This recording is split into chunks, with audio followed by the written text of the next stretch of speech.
l'ONG espagnole Paz con Dignidad, Paix avec dignité, qui est le partenaire technique du consortium composé par Camon Ketor, Forum Civil de Bignona et l'ONG CETA, ici à Ziguinchor.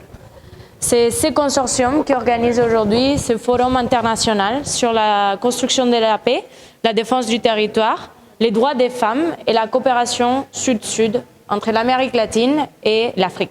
Alors l'idée de cette initiative qui malheureusement s'est vue touchée, disons, par des difficultés pour avoir les visas de nos collègues de la Colombie, c'est pour cette raison pour laquelle moi je suis en train d'essayer de transmettre leur message.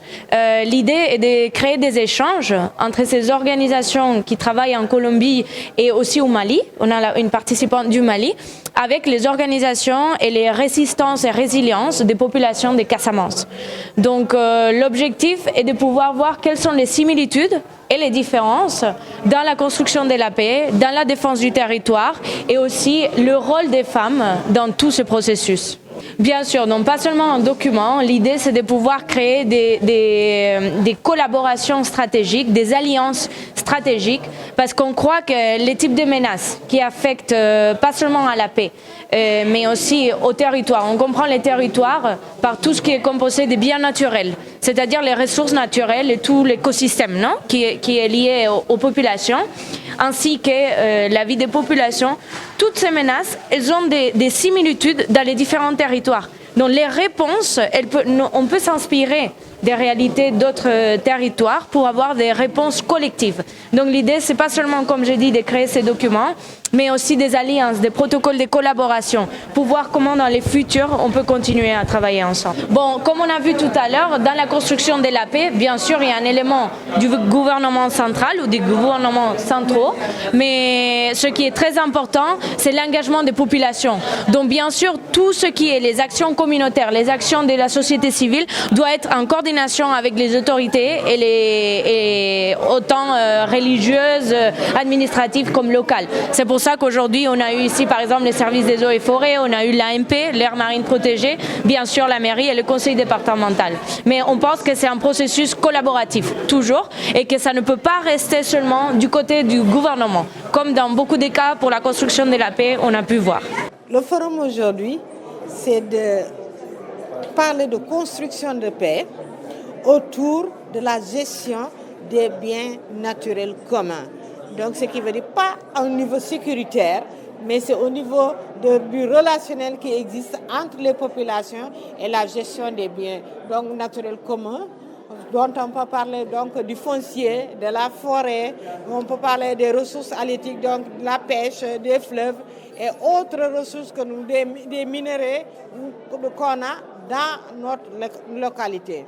Donc ce n'est pas au niveau sécuritaire quand on parle de bien la défense du territoire, mais c'est de voir comment les populations qui vivent avec la forêt peuvent travailler et vivre de cette forêt-là sans pour autant la détruire. Comment on peut lutter aussi contre certains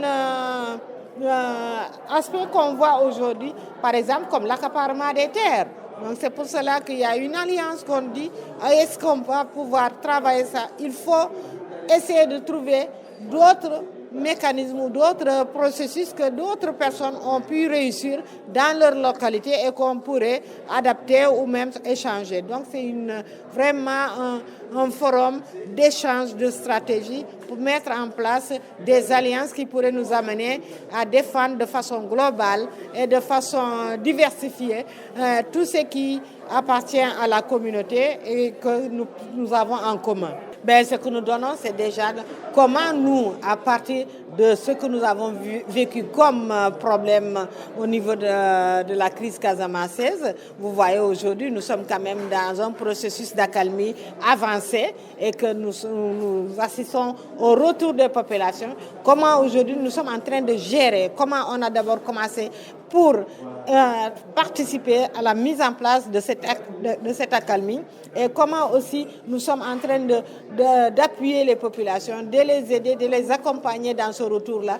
Et comment nous sommes avec les populations en train de les accompagner pour éviter que par rapport à leur retour, que demain il y ait encore des conflits, parce que tout simplement les populations vont retourner dans des localités où parfois les terres sont polluées. Donc on se retrouve avec un village qui retourne, mais avec très peu de terres cultivables et qu'il y ait une compétition autour de ces ressources-là. Voilà ce que nous faisons et ce sont des mécanismes idoines qui sont mis en place avec les populations pour que la gestion des forêts se fasse de façon correcte, pour que l'occupation des sols se fasse de façon correcte, pour que les alliances, même la cohésion sociale et le vivre en commun soit de façon naturelle et de façon concertée.